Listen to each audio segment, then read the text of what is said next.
Start each day on a positive note. How many of you do that? Try to. How many of you think it's easy to stay positive with Parkinson's? Is it a happy disease? Is it a fun and easy disease? Huh? It's a cakewalk? Yeah. How many of you stood in line and said, pick me, I want to have Parkinson's disease? How many of you caregivers stood in line and said, pick me, I want to take care of my loved one with Parkinson's disease? This is a very difficult disease. What makes it tough?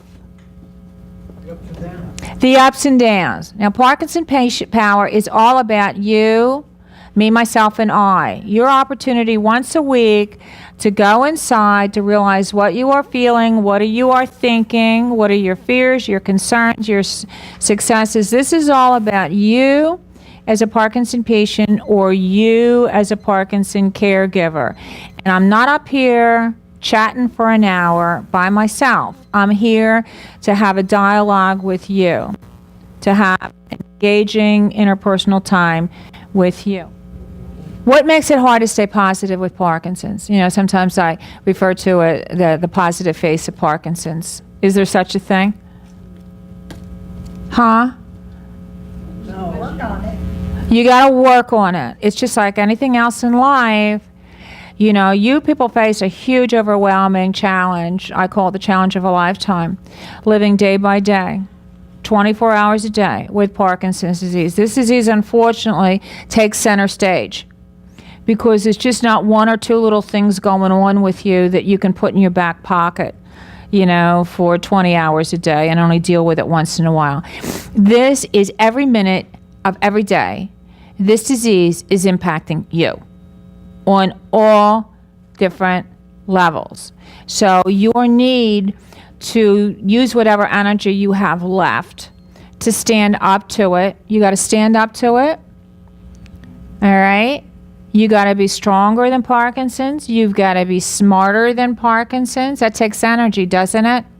All right?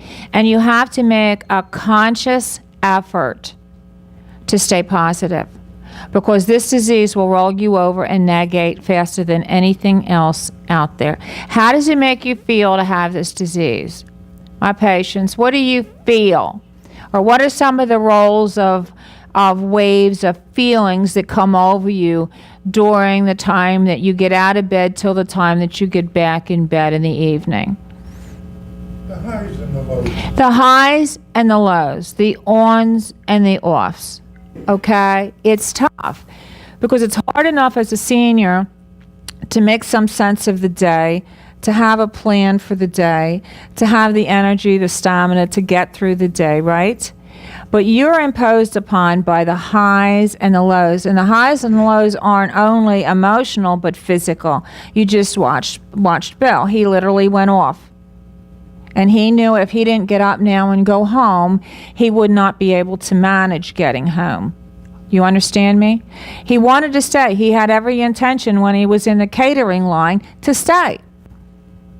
But he had to get up and leave off with this disease. But the highs and the lows are really almost maddening, aren't they? Not only that, but when they are up, they figure they can conquer the world, and you feel so great about it that it's really depressing when you turn around and it's gone. Okay.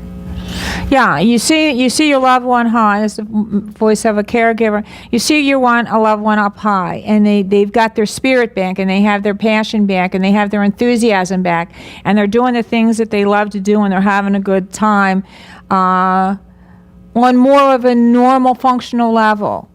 All right? And then all of a sudden what happens, you go down the slope again, and it's almost depressing to see them come back down again. The one thing is, you know, they always manage to get back up again. The highs and the lows. It is an emotional roller coaster, physically and functionally. So you want to be careful when you're on, because a lot of times, you know, when you're feeling good, when you're on, you try to do too much. Right? You overdo, you overextend, you push too hard, and then just like anybody else, you pay for it. Right?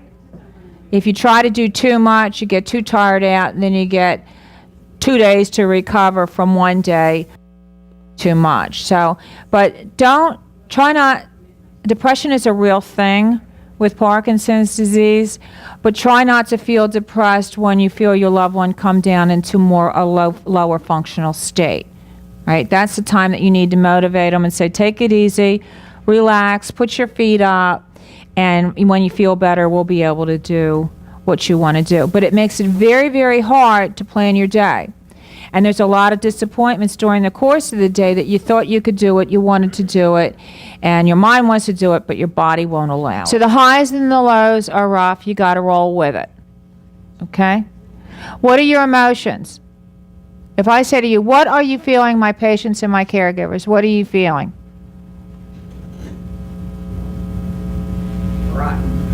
Rotten. Who'd that come out of? Was that Celia or Margot? I know it was table number 1 somewhere. It was one of the Rockettes over there. Charlie McCarthy. Rotten. You're going to have rotten days, all right? Life happens, and then you compound it with Parkinson's disease. So now I'm sitting here and I'm saying to you, okay, start each day on a positive note. Why is that so critical? Get through the first hour. Get through the first hour. You got it, huh? Your best part of the day. But then it kind of carries you along. Exactly. You are responsible for your disposition, all right? You are responsible for how you think. It's not just going to happen without you making a conscious, deliberate effort of how do I think. Right? You're not going to wake up happy necessarily. You might on a good day, or if you have something good to look forward to, or if you wake up feeling well, or if you wake up, on a high. That's great.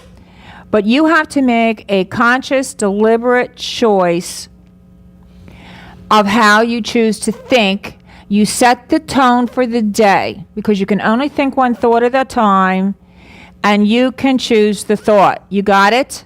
So when you wake up in the morning, all right, you say, I'm going to be positive, I'm going to be enthusiastic, I'm going to enjoy this day, I'm going to roll with it, all right, I'm going to try and do my best. Okay, so you wake up in the morning and say, I choose. I choose to be positive. I choose to be empowered. I choose to stand up to my disease. I choose to enjoy this life. Because you remember what I taught you. Lots of times when you're dealing with serious disease and disability, and this is probably one of the top disabilities, all right, you have a sense of loss of control. You can't control when you go off. You can't control the positive attitude. You can't control not feeling well. You can't control the tremor. You can't control anything. But as long as you have a choice, you have a state of control. I choose to be happy. I choose to be sad. I choose to be apathetic. I choose to be up and moving. All right? I choose to take charge, or I'm going to let it run me over like a train. So you get up, and your sense of control is you choose to be positive. You choose to be the best that you can be. Now, that's going to help you because you all know, I've told you this 100 times, the body will follow the mind. The body will follow the mind. So if you look at somebody that's a positive thinker, that says, I can do it, I'm having a good time, in spite of everything that I got going on in my life, that person is going to do so much better, not only coping with the disease, but you're going to respond in a more positive way to the treatment plan and to everything else you got going on. The body will follow the mind, and vice versa. You can have somebody, I kid you not, that doesn't have anything wrong with them, but a negative, defeatist attitude, and guess what? They're sick. They're sick and tired. They're depressed. They're apathetic. They're not enjoying this day, right? So you say, I choose. I do it every day of my life. Whoops, another wrinkle. Get the line control. I choose to accept myself the way I am today. I choose to make good choices today. I choose to make a difference. I choose to be nice to people. I choose to be grateful for my life. All right? I choose to count my blessings. Now, at my age, do I need to be getting up every day of my life at 5:30, coming in here to do what I do? It's my choice. It's my will. You see? All right? It'd be a lot easier rolling over. But I choose at this time in my life to make a positive contribution. Got it? We're all happy about that. Well, I'm glad. Remind me about that when I'm growling at myself at corners, like going down. No, I'm teasing you. But it's my choice. I don't have to be here. I choose to be here because I want to be here, because I love you guys. And thank you. And I think that what the team and I are doing, is really going to make a difference in Parkinson care and really create a paradigm for future care. So I choose. All right. So when you wake up, always look in the mirror and love what you see, which can be scary. Right? Looking right, George is laughing. Look in the mirror and love what you see. You've earned these personality lines. Men have wrinkles, ladies have personality lines. Right, Tracy? I've got a solution for that. I knew you would. When the man makes a coffee for his wife and brings it to the bed, Yep, the cup has to say, "Good morning, gorgeous." there you are.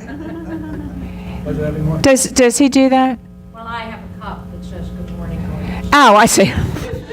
So How did I know that? if he forgets to read it, or say it, then I can read it Okay, but he brings you coffee? every morning. Absolutely excellent.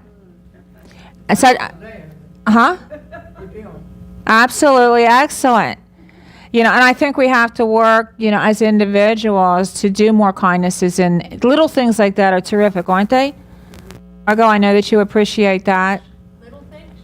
Absolutely. Isn't that nice? Like some nice little things that don't cost any money, right? Don't take a lot of energy, but can be the greatest perk in the entire world. So, like with remaining positive, just a lot of little one-liners of affirmation that you can do between each other. You can do among your friends when you come here. I mean, I am so excited because have you noticed I have on a color today? Okay, I have counted 12 compliments for this little blue top with the diamonds on it. Because what color am I routinely in? Black. I'm trying just for you. Huh? Sometimes you get daring and wear gray. Oh, Dusty, I'm getting picked on. I get daring and wear gray. All right, I'm going to try to do better for the summer. I bought yellow. I look horrible in it, jauntist, but I bought yellow for the cruise, this color yellow. So I'm starting to, it's an upper. Okay, so get up in the morning, look in the mirror, and really, love what you see. Don't see the Parkinson's disease. Don't see the symptoms. Don't see the senior face, See the terrific person that you are. And sometimes we lose track of that. If you want to remain positive, you have to feel positively about yourself. And if you don't feel positively about yourself, if you don't love and respect yourself, this has nothing to do with conceit or anything like that. This has to do with creating a person that really makes you proud. And all of you, and I know all of you, are in very beautiful relationships. I watch you and the love and the attention that you give to each other. But if you want to stay positive, there's nothing easier than, gee, you look pretty, or thank you so much, or I love you, or I'm so happy to have you in my life. You can do that without lifting a finger. Am I right? It doesn't cost you a penny. Right? And it's such a gift to somebody else, and it'll flip you on a positive note. Now, it's very common to roll into a negative note with Parkinson's. But each of you, those of you that are fortunate enough to have each other and to have people in your life, that are there boosting you and helping you, both patient and caregivers, remember you're equal team. All right? My patients, don't think because you have Parkinson's you're off the hook, because your caregiver is dealing with the same, if not more, than you. You got that? So it is your role and your responsibility to keep them up, to keep them motivated, to keep them respected, to keep them, appreciated. That is your job. That is your job, because I will share with you, there's not a bigger heartache than being a caregiver. Why do you think that is? You have to watch it happen. You have to watch it. Your caregiver loves you more than anything in the world, I think. Vote's still out, Margot and Seal. Yeah, I can. Some of you, I'm like, are you sure, Mar? All right. They love you. Even on a rotten day, they love you. All right? And there's nothing more hurtful than to see somebody that you love struggling. Am I right, Mary? And your loved ones are all struggling and challenged on whole different levels. All right? But they're living with, number one, the reality day in and day out of seeing you struggle with a disease. They're also living with fear of the unknown. What's my sweetheart going to be like tomorrow? Am I right? Yeah. Okay. So my patients, I want you to boost them up, to encourage them, to motivate them. This is a process that you do hand in hand and step by step. So, wake up in the morning and choose to be positive. You have the will, the human spirit, you can talk yourself into just about anything. All right? When your feet hit the floor, I don't care if it's steaming rain, I don't care if you're looking at things you don't want to do. You set the tone, you have the will, you have the ability to do it. And that will carry you through the rest of the day. Because this is a disease that you face, standing up. What happens when you become apathetic? Give up. You give up, you plop up there, belly up like a flounder, in the recliner, and there you are with the clicker. And your strength goes downhill when you do. You better believe it. You know what happens to seniors? You put them in a hospital bed for 3 days. Okay, it takes them 3 weeks to get their strength back. Or you can't quote me on that, but it takes you a long time, to get your strength back. All right, you got to move. All right, yeah. I find when I get real tired, like take a half hour, an hour in the recline. I can go back to what I was doing. Right. You got to watch your nap times. I think we talked about this in Caregiver last week. What did Dr. Madden say? He doesn't want you dozing after 4, Celia? After 4 o'clock. One nap after 1 o'clock, or as long as your body needs, but awake from 4 o'clock. Okay, did you hear that? Did you hear what Seal said? This is according to Dr. Madden, and he's going to be talking on sleep. Either in January or February. But, if you're tired, your body becomes exhausted. This disease is exhausting. It takes you so much effort, so much energy, so many carbs, to keep moving. For what you do, every step you take, everything you do takes more energy than it would take me or your caregiver. All right, so you're going to get tired. So if you want a cat nap, that's all right. You have to find your own way through this. Some of you fall right asleep in front of me. All right, that's fine. I know I'm very boring. That's all right. If you nod off because you're very tired, you just eaten, your medications might be influencing that as well. Maybe you are bored. That's okay. But I'm talking about a long nap. Because you want to have the sleep pattern. I tell you this all this time. It's part of your therapy is that sleep pattern. Your routine for the day, absolutely a must.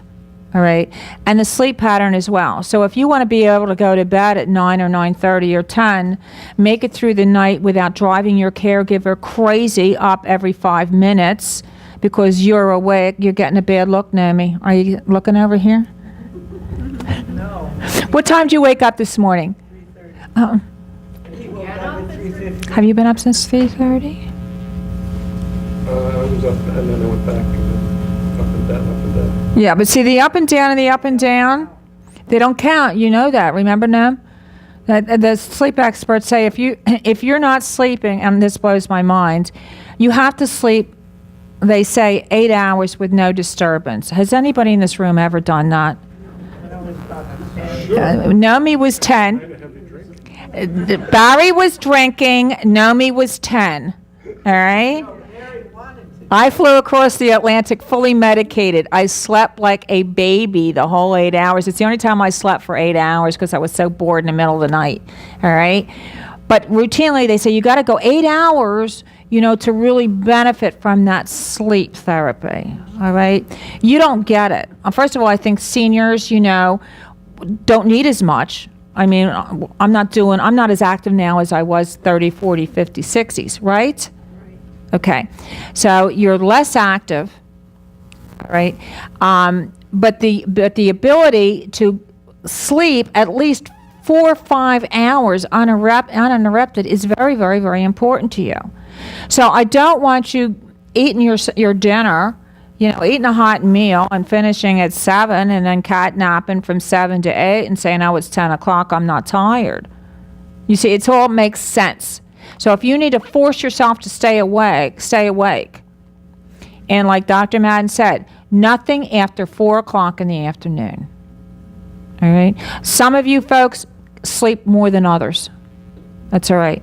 But the goal is to sleep in the night because the caregiver needs their rest. You get so run down, so tired. And your need to make sure that they're safe, entertained, or whatever you do in the middle of the night, all right, denies you of the sleep that you need. And then you're getting up double time and doing you for yourself and for your loved one for the next 8-hour, 12-hour shift. Does that make sense to you? Watch what you eat, watch what you drink. Yeah. Headphones, Oh, yeah. wireless. Mute the television, put the headphones on, you hear nothing. It's like white noise. They go to sleep. Who's got the headphones on, you or? Certainly not me. I didn't know if you were doing blackout sound. No, white noise, what The ocean. The doctor uses it outside of his door so no one else can hear. The sound of the It's like the ocean. movie, okay? He doesn't have them on 10 minutes and he's gone. Oh, okay. There you are. How many of you have televisions in your bedrooms? Use it just very rarely, though. Just You use it rarely, but if you're tired, okay. Put those Turner Classic Movies on at the middle of the night, are good. Channel 65. Channel 65. I see. Great movies. I think I'm out of my mind. What is Turner Classic Movies? Nobody on those Turner Classic Movies are alive today, are they? Well, they're old movies. They're old movies. I mean, if you're up and you're bored and can't get to sleep, Channel 65, Turner Classic Movies. Good. They're not good for you, but they're good movies. Okay. See, whatever works for you. You hear what I'm saying? There is no cookie cut for this. There is no cookie cut for the treatment. There is no cookie cut to cope with it. There is no cookie cut for how you have to live your life in your home. You got to do whatever works for you. Absolutely. Absolutely whatever works for you. Okay. Hi, Kath. Yeah, Joycey. okay. I found that if I don't sleep too much, and if I do wake up at night, which I used to not want to wake Bob, but that's the key. If I wake him up, he'll rub my back and I'll go back to sleep. Mm-hmm. Otherwise, it can be a totally lost night. Mm-hmm. There you are. That works. That's very nice. Too, but, it takes a long time to discover some of these things. There you go. She wakes up, he rubs her back, she goes to sleep, he goes to sleep. Bada bing, bada boom. Solution. Is he for hire? Over here we have headphones turn. What'd she say? Is he for hire? No, I didn't say that. We'll get a massage therapist in there. I don't know. Over here we have Turner Classic Movies at 3:30 with the earphones. All right. Watch what you eat and drink after 6 o'clock. What am I saying to you? How many of you have to get up in the night for the restroom? Okay. Watch your beverage consumption after 6 o'clock. No fluids after 6 except your medications. Also, don't forget, when's the most falls happening and where? Nighttime in the bathroom. Nighttime in the bathroom. The whole thing, I've told you a million times about the safety check in your home. All right. Be very careful in the nighttime. How many of you have night lights? Okay. Because to stay positive, you have to have a sense of control. You have to have a sense of wellness. You have to have a sense of safety. You have to have all these positive things going on in your mind and in your head. Okay? How many of you are happy? As if we had good sense. Yeah, 100% of you are happy. What's it mean to be happy? Here, To enjoy life. Does that make you happy? Yeah. Good. This place makes me very happy. Well, that's Happy House. We'll call it Happy House. Happyville. Say Happy House, we're liable to get some other dollars. Get arrested. Yeah, the Happy House. Yeah, that's true. That's true, right? Yeah, that's true. I think of it. Okay, we'll keep it Parkinson Place, Happyville, Happy Land. I don't know. You want to be happy. What does happiness mean to you? Just to feel good. Yeah, just to feel good, to be able to have a positive thought or a happy, something good, something to look forward to, something that gives you joy, something that gives you peace, something that gives you that positive note. All right. What makes you sad? What's it mean to be sad? I have no idea where I'm going with this conversation. What's it mean to be sad? I think you're out of control. When you're sad, You're not happy. thank you so much. My thesaurus over there in the blue shirt. When you're sad, you're down here.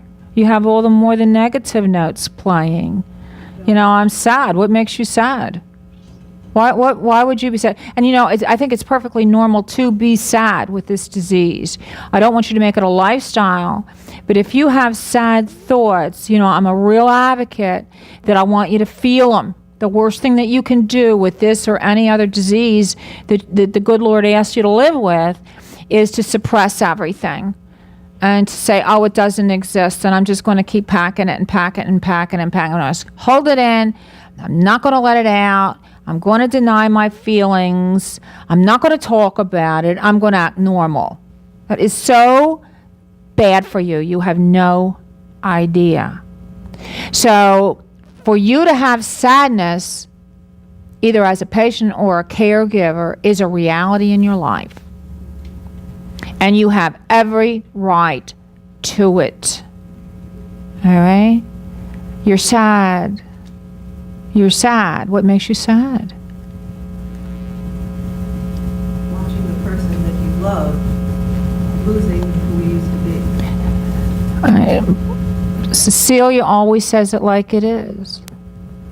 Watching the person that you love, say that again, losing who he used to be. This is a disease of loss. It works the opposite as well. Tell me.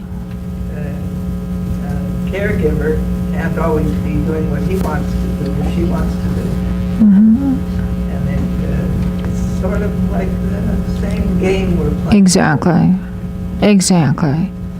You are sad because you watched your loved one losing.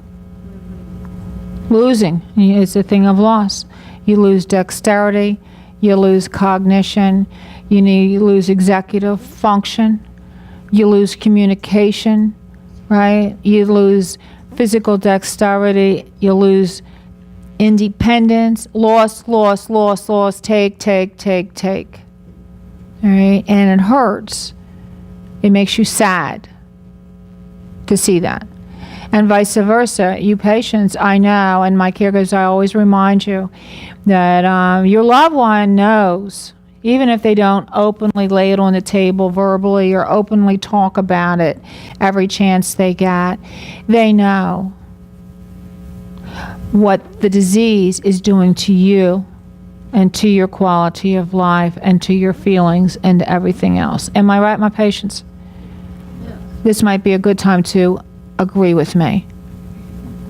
I agree. Thank you. You know I'm right. I'm always right. Why do you think I'm sitting up here on my perch?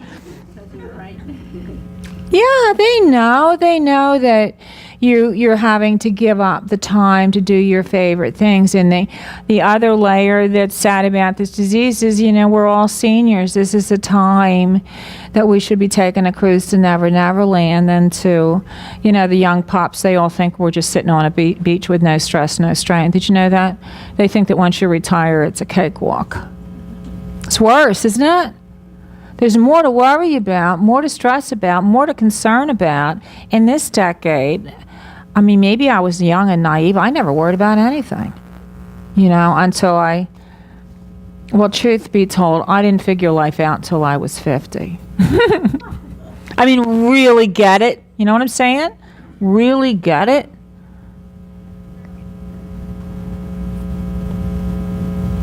So the sadness that's in here, it's okay.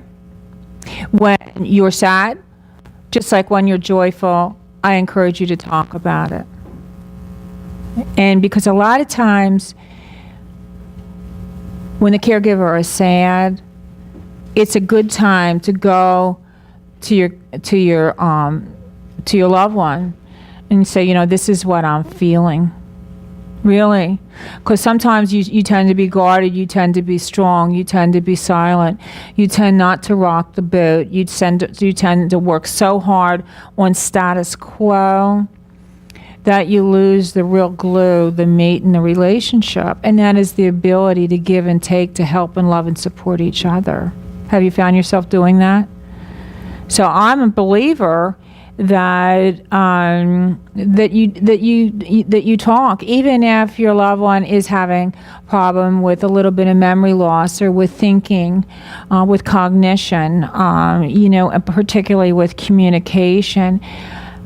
I'm an advocate, and I highly recommend have a conversation anyway, and just really try it. My loved ones, my Parkinson patients, you're there. You can give support. You can hold a hand. You can give a kiss. You can say it's okay. I understand. I am with you. I am here to help you and to love you. Caregiver patient can get really one-sided if you let it, emotionally more than physically. All right. Don't ever lose sight that you are equal partners, team, physically and emotionally. You have to keep up the communication. Yes, and sometimes that stops, Joyce. See, sometimes that's right. Now, my Parkinson patients that can communicate with the articulation, it's great. My Parkinson patients that are cognitively high level, that have no thinking, no memory problems, it's easy. I would say keep talking when no one wants to listen. But it's when you start with the thinking problems, with memory problems, okay? And the other thing too with Parkinson's disease, a lot of times with the expression on the face, and it's wrong, but you look like I don't care. Have you noticed that?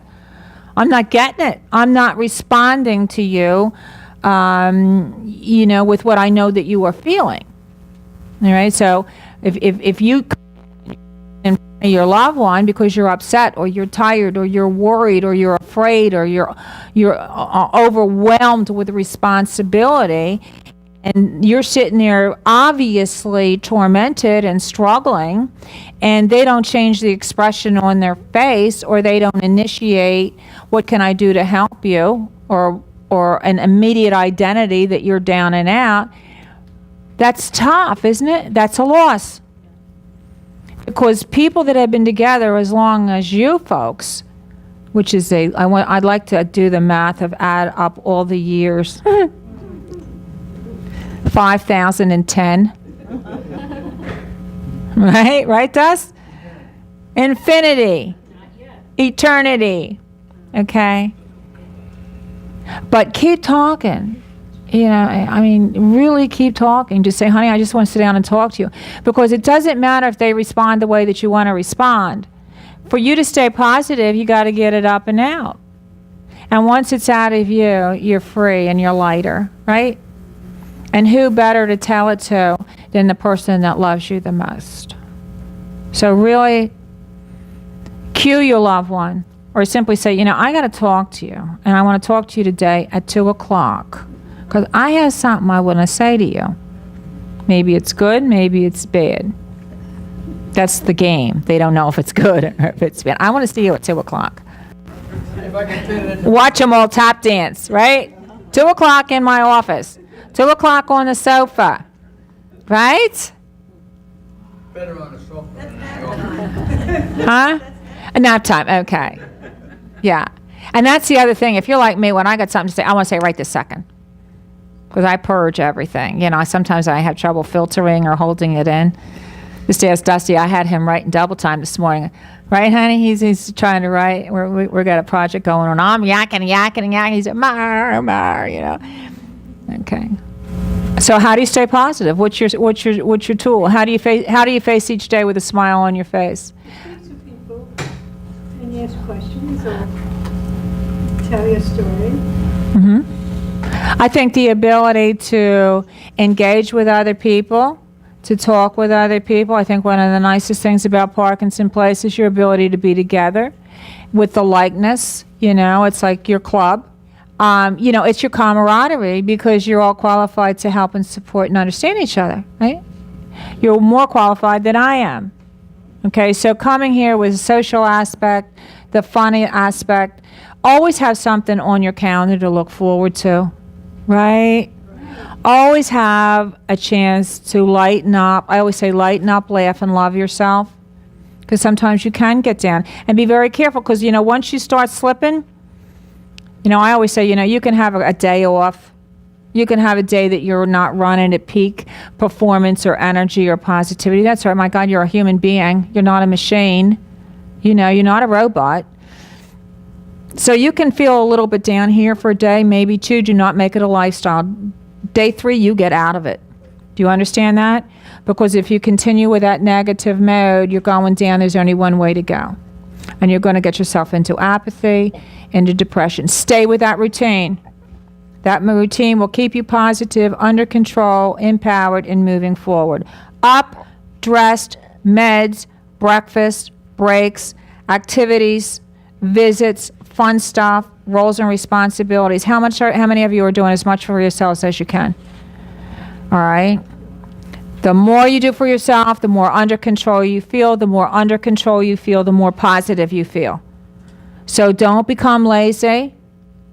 Don't become more dependent than you need to be. If you can do it, do it. I don't care if it takes you 4 times longer. You got it? I don't care if you don't do it as well. I had a caregiver stop in here to see me yesterday that I haven't seen for a very long time because probably about 4 years, and she found me and came to see me yesterday. I was delighted. And her husband now is homebound. And she says, but every once in a while they take him out for dinner. And she said, he's got food everywhere, but he feeds himself in a public place. I said, you learned well from me, right? It's just a shirt. It's just a table cover. It's just the floor. The most important thing is feed yourself. Dress yourself. Shave yourself. Put on your own makeup. All right? Get up in time to get the face on. This is your control. This is your sense of self. This is your personal identity. Realize that you are extraordinary. All the things that make you great, and we all know what makes you great.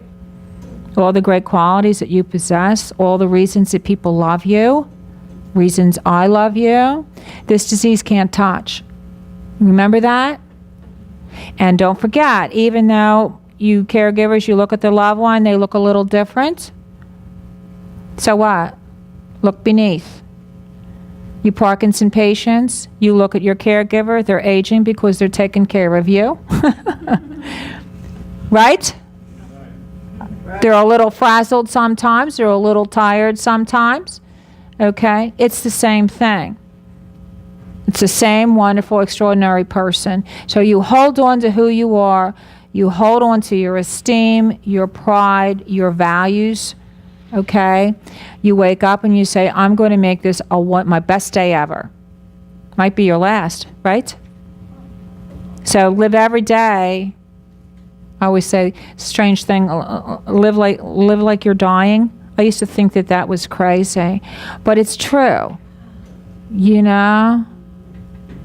In oncology for 30 years, I lived with so many people that had a life-threatening disease. They knew they weren't going to get better, and I watched them change their mood and their priorities and their passions, and they lived with more gusto for as long as they could because they knew that they had a timeline. We don't know we have a timeline, do we?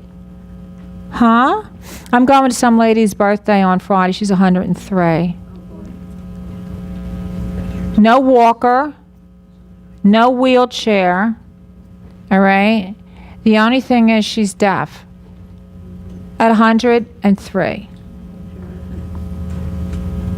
Yeah. Okay. Okay, did this help you? How many